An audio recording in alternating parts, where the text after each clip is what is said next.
Hi friends, welcome to my channel. ఎప్పుడు ఒంటరిగా ఉండే వాళ్ళని చూసి మనం ఏమనుకుంటామో తెలుసా? వీరిలో ఏదో సమస్య ఉంది, ఎవరితో కలవరు, సోషల్ స్కిల్స్ లేవు. కానీ నిజం చెప్పాలంటే అది నిజం కాదు. ఈ రోజు మనం తెలుసుకోబోతున్నది చాలా ఇంట్రెస్టింగ్ విషయం. సైకాలజీ ఒంటరిగా ఉండే వాళ్ళ గురించి నిజంగా ఏం చెప్తుంది, వాళ్ళ మనస్తత్వం ఎలా ఉంటుంది, మరియు వాళ్ళు నిజంగా ఎలాంటి వాళ్ళు. ఈ వీడియోలో మనం ఈ టాపిక్ ని డీప్ గా అర్థం చేసుకుందాం. వీడియో చివరి వరకు చూడండి, ఎందుకంటే చివరిలో ఒక చాలా ముఖ్యమైన సైకాలజికల్ టిప్ నేను షేర్ చేయబోతున్నాను. ఈ వీడియో మీకు హెల్ప్ఫుల్ అనిపిస్తే లైక్ చేయండి, మన ఛానల్ ని సబ్స్క్రైబ్ చేసి బెల్ ఐకాన్ ప్రెస్ చేయడం మర్చిపోకండి. ఓకే ఫ్రెండ్స్, ముందుగా ఒక ముఖ్యమైన విషయం అర్థం చేసుకుందాం. ఒంటరిగా ఉండటం అంటే ఏంటి? చాలా మంది ఏమనుకుంటారంటే ఒంటరిగా ఉండటం అంటే బలహీనత అని, లేదా సమాజాన్ని దేశించడం అని. కానీ సైకాలజీ చెప్పే నిజం మాత్రం పూర్తిగా వేరు. ఒంటరిగా ఉండటం ఒక లక్షణం కాదు, అది ఒక ఎంపిక కావచ్చు. బలహీనత కాదు, అది ఒక రక్షణ కావచ్చు. ఇప్పుడు మీకు ఒక ప్రశ్న రావచ్చు, రక్షణ అంటే ఏంటి? అందుకే ఈ వీడియో.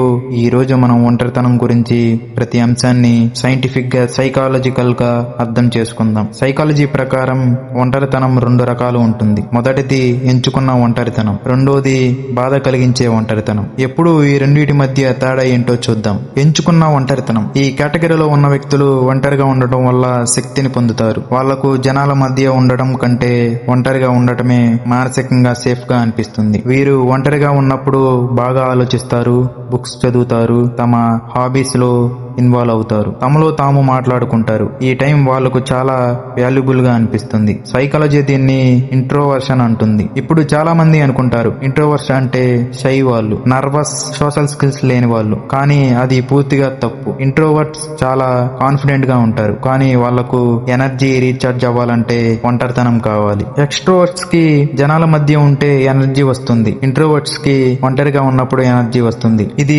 సైకాలజీ ప్రకారం సైంటిఫికల్లీ ప్రూవ్ ట్రేడ్. బాధ కలిగించే ఒంటరితనం. ఇప్పుడు రెండో రకం గురించి మాట్లాడుకుందాం. ఈ కేటగిరీలో ఉన్న వాళ్ళు ఒంటరిగా ఉండాలని కోరుకోరు, కానీ పరిస్థితులు, గత అనుభవాలు, ఎమోషనల్ గాయాలు వాళ్ళను ఒంటరితనంలోకి నెట్టేస్తాయి. సైకాలజీ ప్రకారం కారణాలు చూద్దాం. నంబర్ 1, బాధల్లో నిర్లక్ష్యం, స్నేహాల్లో నమ్మకం దెబ్బతినడం, తిరస్కార అనుభవాలు, తరచూ అపార్థాలు. ఈ అనుభవాల వల్ల వాళ్ళు మెల్లగా తమ చుట్టూ ఎమోషనల్ గోడలు కట్టుకుంటారు. బయటికి వస్తే వాళ్ళు నార్మల్ గా కనిపిస్తారు, కానీ లోపల మాత్రం ఒక ఖాళీ ఉంటుంది, ఒక శూన్యం ఉంటుంది. వాళ్ళు కనెక్ట్ కావాలనుకుంటారు, కానీ నమ్మలేకపోతారు. ఇది చాలా పెయిన్ఫుల్ స్థితి. ఒంటరిగా ఉండే వాళ్ళలో కొన్ని కామన్ లక్షణాలు ఉంటాయి. Deep thinkers. వాళ్ళు సర్ఫేస్ మాటల్ని ఇష్టపడరు. హాయ్, ఎలా ఉన్నావు, ఇలాంటి మాటలు వాళ్లకు ఖాళీగా అనిపిస్తాయి. వాళ్లకు కావాలి డీప్ కన్వర్జేషన్స్, లైఫ్ గురించి, ఫిలాసఫీ గురించి, మనసు గురించి. అందుకే చిన్న విషయాల్ని కూడా గమనిస్తారు. పీపుల్ బిహేవియర్ ని గమనిస్తారు. Social drain. ఎక్కువ మంది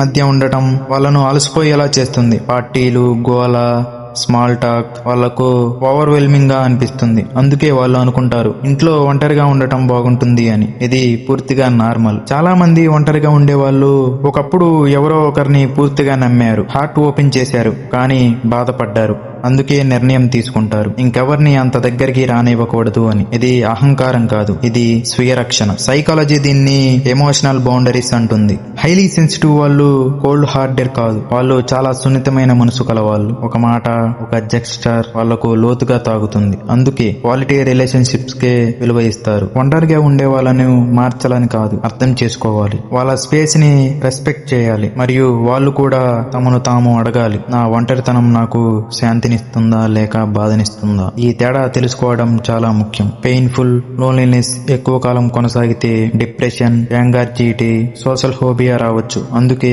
హెల్ప్ కోసం అడగడం బలహీనత కాదు, అది స్ట్రెంగ్త్. చివరిగా ఒక మాట, మీరు ఒంటరిగా ఉంటే అది మిమ్మల్ని తక్కువ చేయదు. మీకు మీ స్పేస్ కావాలంటే అది మీ హక్కు. ఎందుకంటే being alone does not mean being lonely, some times it means being at space. ఈ వీడియో మీకు నచ్చినట్లయితే లైక్ చేయండి, షేర్ చేయండి.